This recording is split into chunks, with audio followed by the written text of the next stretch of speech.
ప్రజల కోసం ప్రజల మాట వినిపించే వార్తలు. ప్రజా న్యూస్ నెట్వర్క్ కి స్వాగతం. ప్రజా న్యూస్ నెట్వర్క్ కి స్వాగతం. అనకాపల్లి జిల్లాలో అవినీతిపై ఏసీబీ అధికారులు భారీ దాడులు నిర్వహించారు.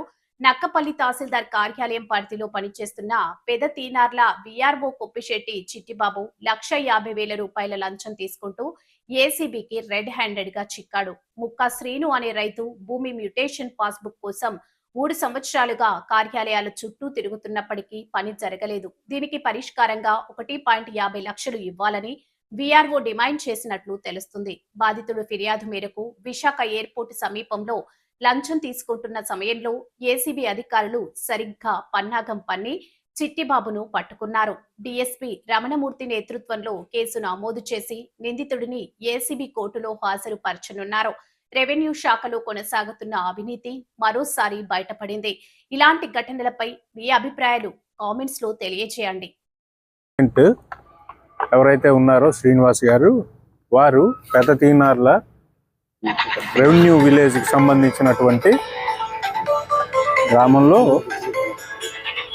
5 ఎకరాల 57 సెంట్లు జిరాయితీ భూమి రికార్డెడ్గా కొనుక్కొని రిజిస్ట్రేషన్ చేయించుకున్నారు 2023 ప్రాంతంలో.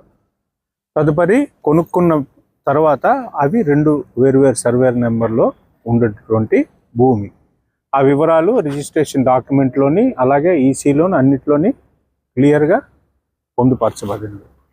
తదుపరి ఏంటంటే అతను మ్యుటేషన్కి చేసుకున్నప్పుడు ఆ మ్యుటేషన్లో 2 సర్వే నెంబర్లో 1 సర్వే నెంబర్కి సంబంధించిన మాత్రమే మ్యుటేషన్ జరిగింది, రెండోది జరగలేదు. ఆ విషయం అతనికి తెలీదు.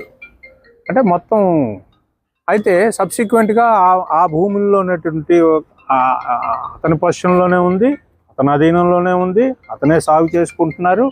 అతను కొబ్బరి మొక్కలు వేసుకోవడం జరిగింది. సబ్సిక్వెంట్గా ఆ కొంత భూమికి సంబంధించినటువంటి ఈ గవర్నమెంట్ ఎప్పుడైతే ఈ ల్యాండ్ని ఎక్వైర్ చేసిందో ఆ 2 ఎకరాల 14 సెంట్లకి సంబంధించినంత మాత్రమే అతనికి కాంపన్సేషన్ లభించింది, మిగతాది రాలేదు. ఎందుకు రాలేదు అని చూసుకుంటే ఇతని పేరు లేదు అడంగల్లో. అసలు పొజిషన్లో ఇతను ఉన్నప్పటికీ కూడా భూమిలో అతను ఉన్నప్పటికీ కూడా అది వేరే అది ఎవరి పేరు, అమ్మినోడి పేరు లేదు, కొనుక్కున్నోడి పేరు లేదు, వేరే అతని పేరు. ఇదేమిటండి అని అంటే ఇది ఎవరిని అడిగితే ఎంఆర్ఓ గారిని అడిగితే డిటి అంటారు, డిటీని అడిగితే విఆర్ఓ అంటాడు, విఆర్ఓని అడిగితే సర్వేయర్ అంటాడు. మీ సర్వే ఇతను పబ్లిక్ ఇతనికి తెలియదు. ఏం చేస్తాడు, తిరుగుతున్నాడు అప్పటి నుంచి 2023 నుంచి కూడా ఆ ప్రాంతం నుంచి కూడా అతని యొక్క భూమి కోసం తిరుగుతున్నాడు. దాంతో వీళ్ళు ఇతన్ని చూసి లక్షలు లంచాలు అడగడం మొదలెట్టాడు. దాంతో ఇతను విసుగు చెంది ఈ సదరు విఆర్ఓ ఎవరైతే ఉన్నారో గత ఎన్నో సంవత్సరాల నుంచి అదే ఊర్లో పాతుకుపోయినటువంటి కొప్పిశెట్టి చిట్టిబాబు ఈ విఆర్ఓ చాలా హ్యూజ్ అమౌంట్స్ డిమాండ్ చేయడం జరిగింది. సబ్సిక్వెంట్గా ఇతను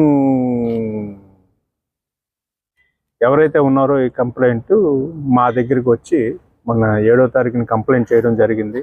కంప్లైంట్ చేసి అతను 1,50,000 రూపాయలు డిమాండ్ చేశాడు.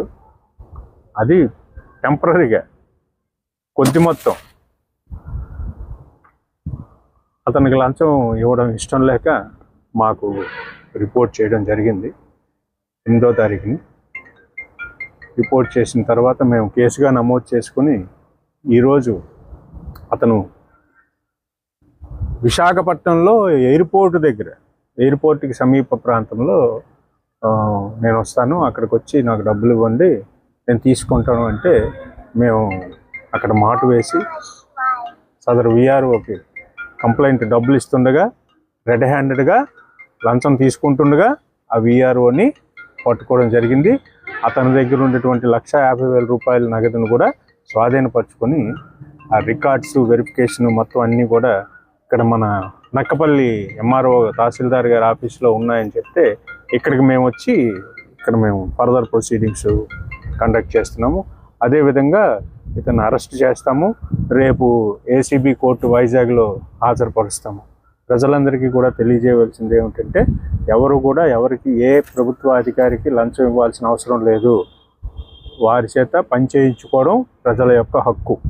అట్లా ఎవరైనా సరే లంచం అడిగితే ఇమీడియట్గా 1064 1064 ఇది టోల్ ఫ్రీ నెంబరు. దీనికి కాల్ చేసి మాకు చెప్తే మేము ఇమీడియట్గా యాక్షన్ తీసుకుంటాం. అండి అతను కూడా అతను ఇంట్లో కూడా ఆ నివాస గృహాల మీద కూడా మా టీమ్స్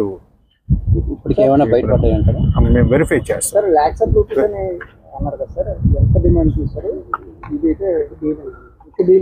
అది కూడా మేము వెరిఫై చేస్తున్నామండి. అది కూడా మేము ఇంట్రాగేట్ చేయడం జరుగుతుంది. చేయడానికంటే పై అధికారులు ఉన్న వారిలో మంచిగా నిజాయితీగా ఉండే వాళ్ళని ఎంచి ఏరి ఇలాంటి ప్రదేశాల్లో వేస్తే కొన్నాళ్ళు బాగుపడుతుందని మా ఉద్దేశం.